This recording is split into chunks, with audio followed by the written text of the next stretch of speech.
Hey, Jenny Xavier here. I'm with Emily Morgan, who is the head of growth for Australia and New Zealand with EXP. We're going to talk everything leadership and how Emily navigates an amazing organization that is at the front end of technology, is the Uberization of real estate, if we could put it that way, and is doing a marvelous job leading what is part of 80,000+ people worldwide, $1 billion enterprise in 24+ countries, and she's the boss person for Australia and New Zealand. We're going to talk all things leadership. Emily Morgan, welcome. How are you? Thank you for having me. I'm wonderfully well for a Monday morning. Fantastic. So look, how would you define leadership? Let's start there. Leadership for me is really different to probably what other people would assume is going to come out of my gob, to be honest. There's different types of leadership. For me, it's all about service. Yeah. It's all about service leadership. And that's what has worked for me when I have been led in the past, and coincidentally, that's who I have just quite naturally become as a leader, and in service leadership. Really being in service and helping people, to have better lives, to have better businesses, and whatever that means could be different day to day for each person. Well, let's come back to that. Give us a bit of a backstory of where you've come from and how you've got to this position at the moment, and we'll come back to what is service leadership.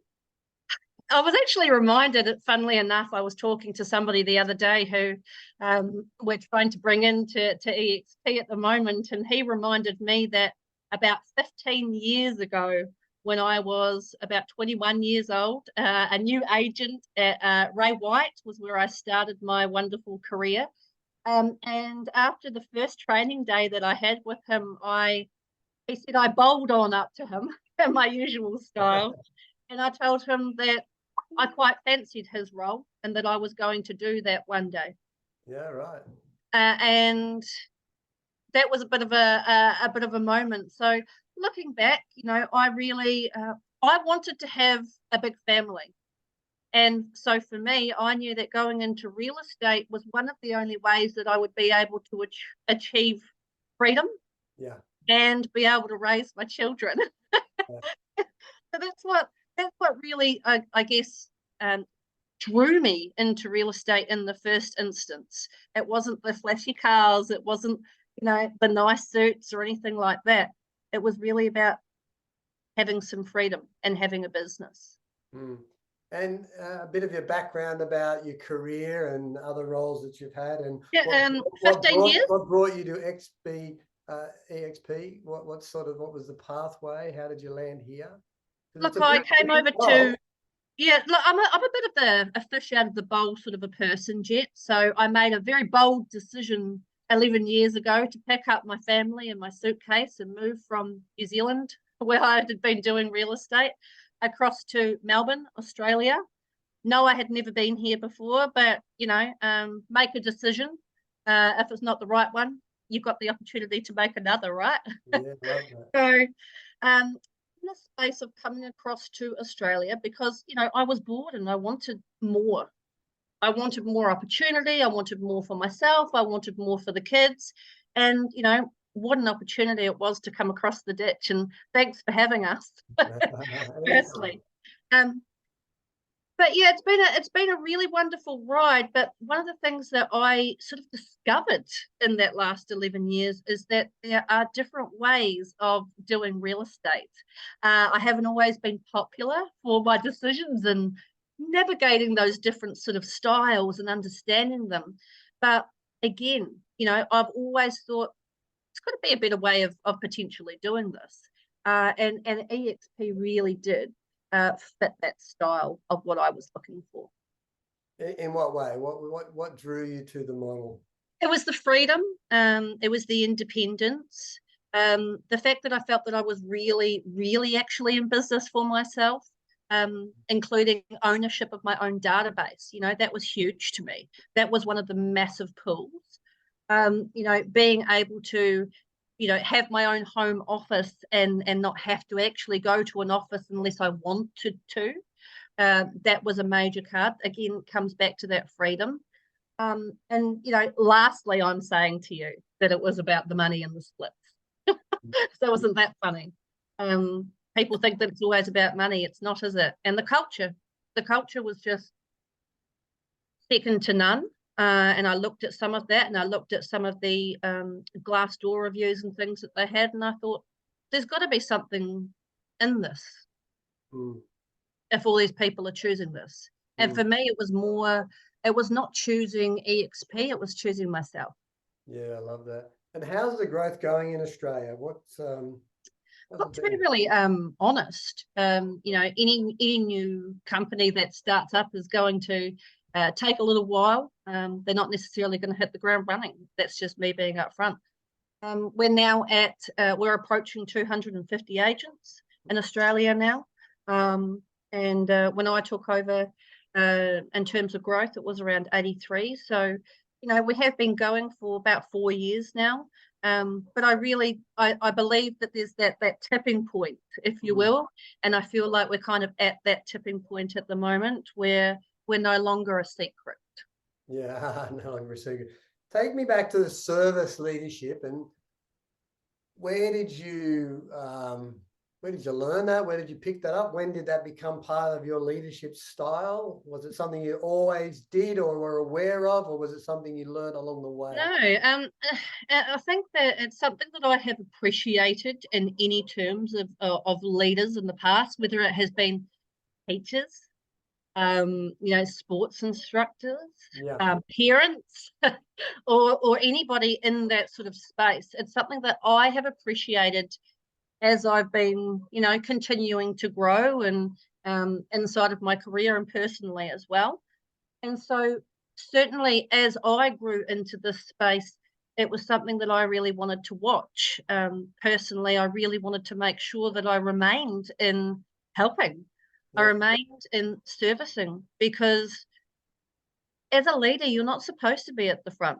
You're supposed to be, helping people, help pushing them forward. You're supposed to be, this is the way I see it anyway, you're supposed to be helping them to have this amazing life and great business. And often the conversations that I have, Jet, are not often about real estate. And you'll smile at that, because you're probably similar in what you do. There's often mountains to move before everything aligns for somebody. And again, that's different for each person, and it's different day to day for each person, because everybody's going through something, in their lives. I think that personally, just for me, a lot of leaders lack empathy and understanding that we're all human beings at the end of the day. Has leadership changed much since you started your sort of journey to where you are at the moment? What was leadership like for you at the start of your career and to now, and what's been the changes and differences, if any? I'm not sure that my style has changed at all, but to be honest, as I've grown, one of the main differences for me that I've noticed personally within myself is, again, that ability to understand somebody else from their perspective. And for example, this isn't really leadership, but it really is, when my daughter was standing next to me. So going to the supermarket the other day, somebody else was very upset. Obviously something is going on in their life. They didn't like my parking. They were very upset and rather abusive about my parking. And my daughter asked me, why didn't you say anything back to that person? And I said, because she's obviously got some stuff going on. That's really understanding. And if we all tried to understand where somebody else was coming from, gosh, imagine the world that we would live in. Yeah. Well, if people just would take ownership, the world would be a different place. Have you had any mentors along the way, or read any books, or had any people in particular that had a big impact on you as far as leadership? A lot of people along the way who have had massive impacts on me. I've done things that have had massive impacts on me as well. I believe that we're supposed to meet people for whatever reason. Some of the leaders have introduced me to things like the Landmark Forum, which really kick-started my own personal development and journey of forgiveness, and therefore allowed me to go into the space that I'm in now. Otherwise, I wouldn't be able to do all of this. If I wasn't on that healing journey myself. I read a lot. I don't watch a lot of television. I think that reading is super important. I think that you've always got to be feeding your mind just like you're feeding your body food, and not let it be stagnant. If you're not growing, what are you doing? Yeah, I agree. So sort of, I mean, I'm sure you've got a new and adventurous career ahead of you this early into EXP. What are the core leadership characteristics you're leaning on within yourself at the moment that you really focus on working through or leading from? Well, myself. Yeah. Understanding. Yep. Empathy. Yep. Those are my two major ones. That's your thing. Yep. Really understanding how I can be in service. So understanding people's pain points at the time. Because I can sit here and waffle on to somebody for half an hour, or I can actually listen to what they're experiencing right now. Seek to understand rather than respond is a major one. And I feel like we often don't listen. Most people don't listen. Or we listen so that we can respond, rather than listening to how we can help. And really just action. Action and being able to help people. Because without the action points, everything else is waffle. Yeah, it's just talk, isn't it? What about your own Achilles as a leader? What do you go, man, there it is again, it's getting in the way, your own development as a leader? What sort of is your Achilles? What's your thing that you're working on, or you want to try to mitigate, eliminate? What's the thing I'm working on? And you know what? It's always been the same for me, and it's part of my own personal journey as well, and that's my complete imposter syndrome. Right. I can fast become a part of the I'm not good enough club. The I'm not good enough club.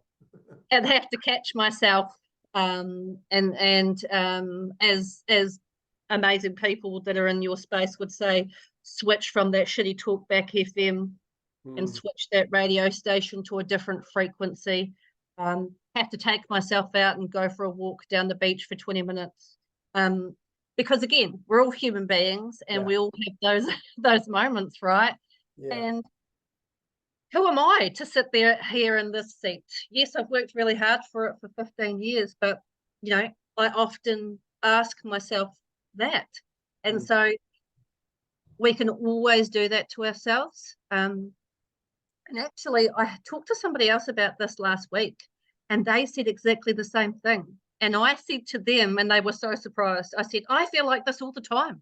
Yeah. Don't worry about it. If you're comfortable, you're not growing. Yeah. 100%. 100%. Is there a moment or a time, a sort of a case study, as it were, in your life where you were really, really challenged, or, it was really tough, back was against the wall, you had to sort of get out of that? Was there a time where you used your leadership qualities and characteristics in those moments? Can you tell us? Absolutely. Absolutely. And look, I've been in I guess different corporate roles over time, if you will. And we all know that that's not always the easiest of things to do. You're always, I tell my children, you always have to work with you know, in a collection of people. They're not always going to be your people. Yeah. That doesn't mean you don't like each other. It just means you're not going to have a Sunday barbecue, potentially. You know, and you can still respect one another. And most certainly sometimes I will choose to ignore certain behaviors. Mm-hmm. And I know that I notice you saying things sometimes like, you know, sometimes what we choose to accept, you know, it becomes, right? It comes into fruition. But there are certain things, you know, someone saying something on the side, or, you know, a sly comment, or, you know, something like that. Someone having a crack at you. I move on. And, you know, sometimes those things have gotten really tight. Yeah. And I think that for me, communication is key. Yeah. Communication is one of the key factors, Jet, that I don't think that we give enough to. And I think that everything can be in a conversation. Yeah. And, you know, if something is uncomfortable, and I did this just last week, I personally had stepped out of line, and I actually booked a meeting with somebody, and I said, hey, look, I hope you don't find this meeting a waste of your time, but really I'm holding this meeting so I can apologize to you face to face for my behavior. Mm. And they were gobsmacked that I had taken the time to actually book in the meeting to take responsibility for what I had said or what I had done, so that we could mend that relationship and move forward together. Everything's in a conversation, everything's in communication. And I think we put things off too, don't we? Certain conversations, and then we give ourselves all this anxiety and worry and stress around it instead of just picking up the phone and having a conversation. Then once we actually do it, we get off the phone and go, oh, why didn't I do that 2 days ago? Yeah, of course. Yeah, that makes total sense. Like being the head of growth for a few hundred people that's growing at this point in time, part of a larger network globally, what's the toughest part of your leadership in that role, and what's the best part? The best part is getting to make people happy, getting to help them create their dreams and their goals, and turn it into fruition and see how it's changed their lives. That for me is why I get out of bed every single day, apart from my wonderful. That's my why. It's huge. It's just massive. And so I want to get onto that positive first, because that's the easy one to answer. Yeah. The hardest thing, I guess, just navigating different personalities on a different day-to-day basis. And as the group grows, so too do the different personalities. And again, you know, that's all a conversation. Those that can get tough sometimes too. But again, it's about picking up the phone, having a conversation, and then moving forward together. I love that. I've just got a couple more questions and we'll wrap this up, but is there anything about the future of leadership you think is going to be different?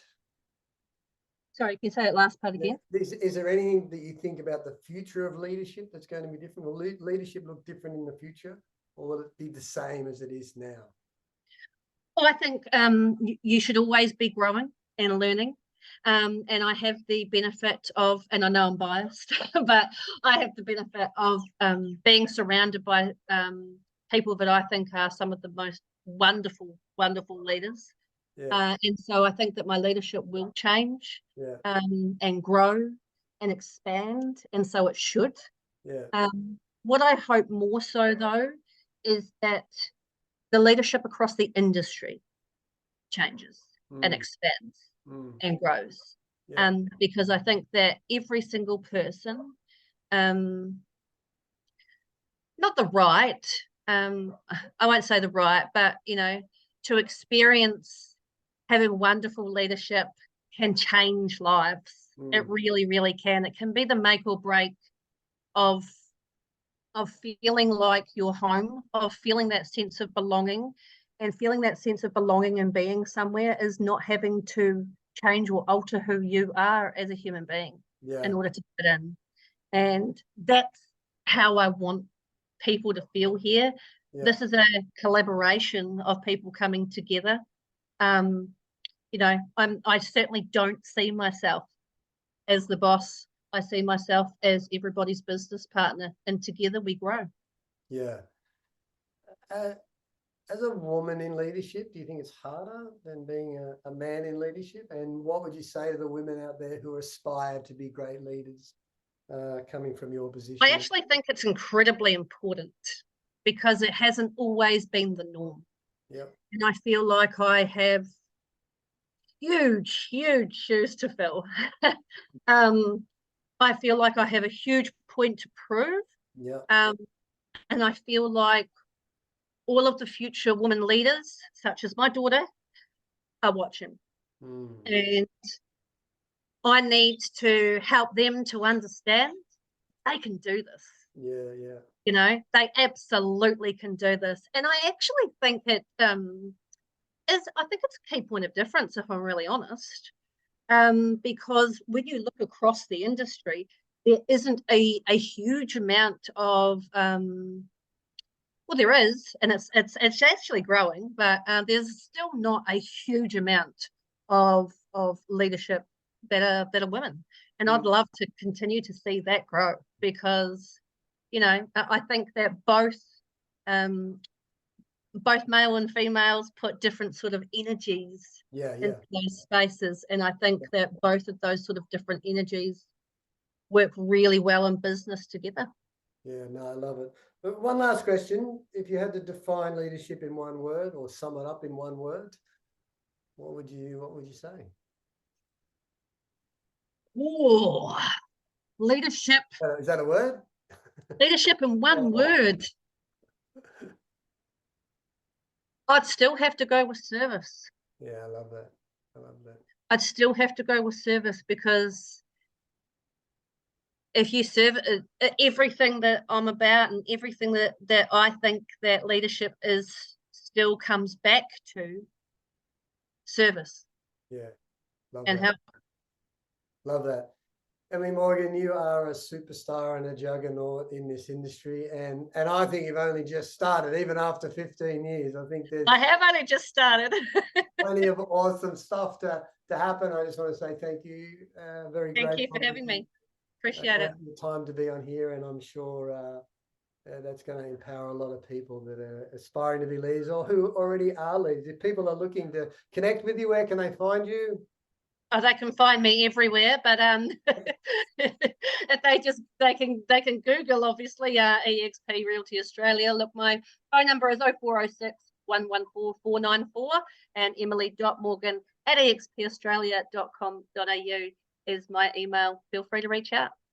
Well said. Thanks for your time, mate, and we'll chat again soon. Thank you.